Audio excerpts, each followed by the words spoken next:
तो यकीन फरमाएं कि मेरे बचपन ने मुझे कुछ नहीं दिया, ना तालीम दी, ना तहज़ीब दी, ना तकरीम दी, ना तहज़ीब दी, कुछ किसी चीज़ से मेरा कोई इलाका नहीं रहा। उस ज़मीन के मतलब मैं क्या अर्ज़ करूँ आपसे, कैसे कैसे इंसान वहाँ पे आसूदाए खाक हैं, कैसे कैसे फ़कीरों और दरवेशों ने अपने सर बुलंद किए, हक के नारे लगाए, क्या कुछ किया।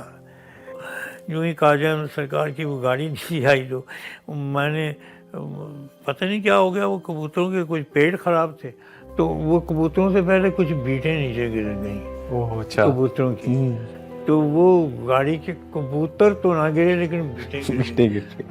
शिकायत है मुझे या रब खुदावंदाने मकतब